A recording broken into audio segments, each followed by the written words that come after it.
नमस्कार दोस्तों। Last video में हम डिस्कस कर रहे थे कि व्हाट इज़ कंजर्वेशन और ये कंजर्वेशन डिस्कस करने का रीज़न क्या था। कॉन्क्रीट ऑपरेशनल स्टेज में जीन पियाजे ने ये बताया था कि बच्चे के अंदर रिवर्सिबिलिटी और कंजर्वेशन जैसी जो बहुत इम्पोर्टेंट कैरेक्टरिस्टिक्स हैं वो डेवलप होना शुरू होती हैं। तो रिवर्सिबिलिटी क्या है वो आपको मैं बता चुका था कि जैसे ये जानना कि अगर सामने वाला मेरा भाई है तो मैं उसकी बहन हूँ, या सामने वाली मेरी मम्मी है तो मैं उनका लड़का हूँ या लड़की हूँ। ठीक है। या ये समझना कि अगर एक वस्तु दूसरी वस्तु से संबंधित है तो दूसरी पहली से भी संबंधित है। उदाहरण के लिए अगर पानी से बर्फ़ बन रही है तो बर्फ़ से पानी बनेगा। ठीक है, समझ रहे हैं आप। तो इस प्रकार से जो फिज़िकल चेंजेस होते हैं जो रिवर्सिबल होते हैं, ठीक है, आप जानते हैं कि फिज़िकल और केमिकल चेंजेस में क्या डिफरेंस होता है। फिज़िकल चेंजेस जो हैं वो रिवर्सिबल होते हैं, उनको आप रिवर्स कर सकते हैं, लेकिन केमिकल चेंजेस को रिवर्स नहीं कर सकते। तो जितने भी रिवर्सिबल चेंजेस होते हैं उनको समझ पाना, उनमें संबंध को समझ पाना, ये क्या है कंजर्वेशन। सॉरी, ये आपका रिवर्सिबिलिटी होती है। कंजर्वेशन क्या है इसके संबंध में मैं आपको बता चुका था।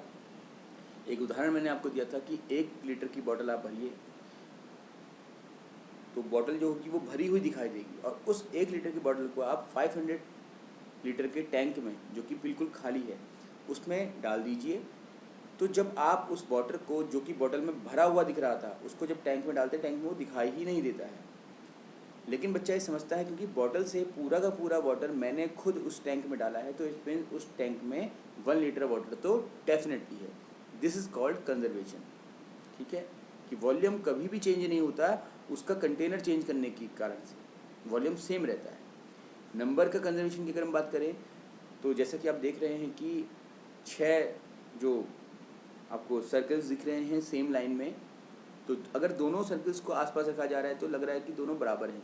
लेकिन अगर एक सर्कल को अलग अलग दूर दूर कर दिया जा रहा है तो ज़्यादा बड़ा दिख रहा है, तो बच्चा ये समझ लेता है कि जो ऊपर वाली लाइन बड़ी दिखाई दे रही है वो सिर्फ इसलिए बड़ी दिखाई दे रही है क्योंकि उसमें जो सर्किल है या बॉल है कुछ भी है उनको डिस्टेंस में रखा गया है, और दूसरी वाली लाइन जो है उसमें डिस्टेंस में नहीं रखा गया है। तो जो नंबर ऑफ बॉल्स हैं वो इक्वल है बट उनका अरेंजमेंट क्या है वो डिफरेंट है। तो इस प्रकार से नंबर का कंजर्वेशन कर लेता है। मैटर कंजर्वेशन सेम है जैसा वॉल्यूम कंजर्वेशन होता है। लेंथ कंजर्वेशन में 2 स्टिक्स हैं, ठीक है, इक्वल लेंथ की हैं। एक स्टिक को आपने जो देख रहे हैं कि नीचे रखा हुआ है, ये देखिए आप स्टिक की देख रहे होंगे, नीचे जो स्टिक रखी हुई है उसको थोड़ा सा लेफ्ट रखा हुआ है, ऊपर वाले स्टिक को राइट रखा हुआ है। तो दोनों स्टिक को जब उसने बच्चे ने साथ में देखा था तो इक्वल थी। अब उन स्टिक को आप कहीं भी रख दीजिए मार्क करके, तो बच्चा मार्क से उसको पहचान लेगा कि कौन सी स्टिक किसके इक्वल है, और ऐसी अजम्पशंस भी बच्चा लगा लेता है। ठीक है, ये तो रहा कि आप देख करके।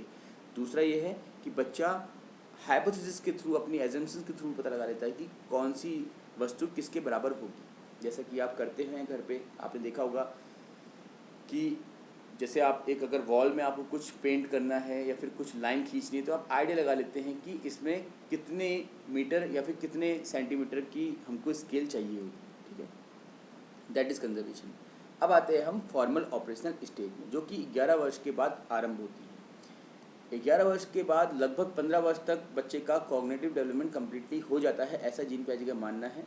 लेकिन आप जानते हैं कि विकास और अभिवृद्धि के सिद्धांत के अनुसार जो विकास है वो निरंतर चलता रहता है, तो कॉग्निटिव डेवलपमेंट चलता रहता है। आज भी आप इस एज में भी कुछ ना कुछ नया सीखते रहते हैं, कुछ ना कुछ आपकी जो कमियां हैं पुरानी उनको दूर करते रहते हैं, तो आप अभी भी अपना कॉग्निटिव डेवलपमेंट कर रहे हैं। As adolescents enter this age, they gain the ability to think in an abstract manner by manipulating ideas in their head.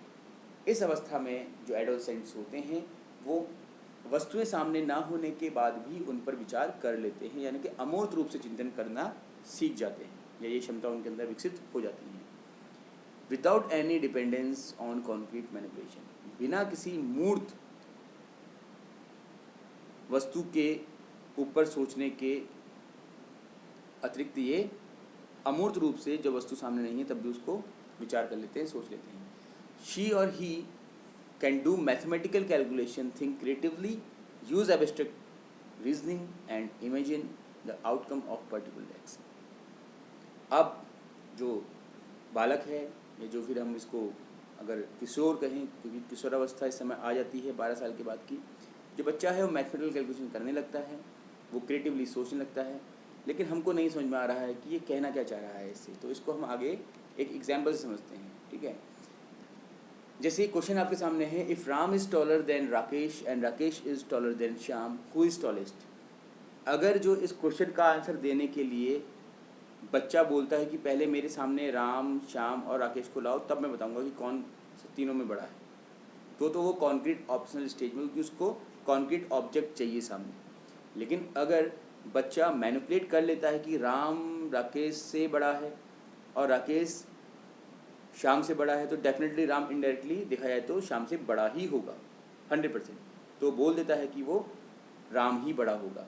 तो इस प्रकार से बिना राम, राकेश और श्याम के सामने आए बच्चा बता दे रहा है मेंटल कैलकुलेशन के माध्यम से कि राम बड़ा है, तो वो फॉर्मल ऑपरेशनल स्टेज में है, यानी कि एब्स्ट्रैक्ट थिंकिंग कर पा रहा है।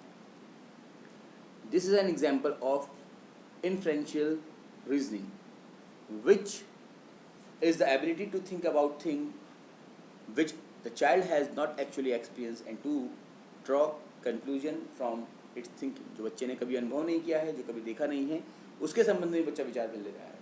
यही आपका क्या है, एब्स्ट्रैक्ट थिंकिंग। और ये एब्स्ट्रैक्ट थिंकिंग ही बच्चे की इस अवस्था का सबसे विशेष गुण कहलाता है। हाइपोथेटिको डिडक्टिव रीजनिंग क्या होती है, देखिए।